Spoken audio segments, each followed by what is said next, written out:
Siad é dhíorthú dúirneach, bhí cearnathe cuirt le U cearnathe, simig dó S, agus ríist, nad ríist, cadí dó seasan na litreacha, bhí UA agus S. Bhí, cadó seasan bhí, sin íon luas ar deire, agus cadí na héine de na dóistar luas. Méidir an 8 second. Cadó seasan U, sin éon luas ar dús. Agus ríist, cadí na héine de na dóistar luas. Méidir an 8 second. Cad faoi A, cadó seasan A, sin éon luas géarú. Agus cadí na héine de na dóistar luas géarú. Méidir an 8 second cearnathe. Agus cadó seasan S. S sean fad. Agus cadí na dóistar an fad. Méidir. Alrighty. So cos amar chun seo dhéanamh. Well, sé seo nach asúla bhí chuirm le U simig AT. So beidir dá dos nóis le sin. Ach tuair finara an bhí cearnathe. So cearnathe mit gafrad. So beag bhí cearnathe chuirm le nó bhí cuairmach ag cearnú bracéad dúin. Mar sin hábhracéad méide fána céile.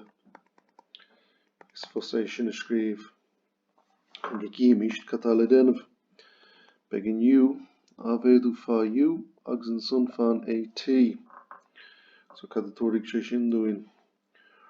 Well, tuairig sé sin U fá U cearnathe, agus U fá AT, well, UAT.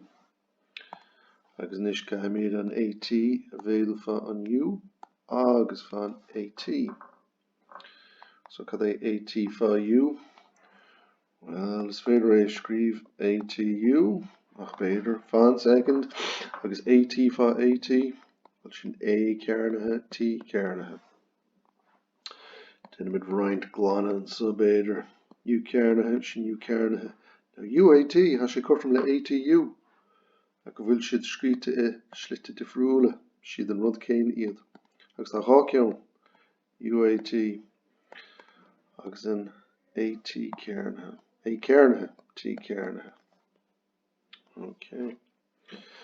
Níis, a rud éigean an is simúil ar siúlan so, má sé seo cosúla UT simig le AT cearnathe. Ach sé das é seo afrú go sin. Mar has agin cad é S.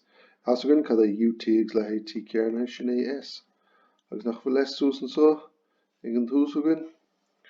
So yeah, cabhraíonn sé sin linn. Tá bhéit mí sé sin a scríomh. So ag dhíorthú isteach dúin ar an dó UAT simig le AT cearnathe, tas dúin é sin a scríomh ar nós UT. Chun é seo astrú go UT beidir dá dócamist an dó amach ar dúspóide. Fách sé sin UAT. Dá dócamist dó ag seo, caiimiist le scríomh A cearnathe, T cearnathe.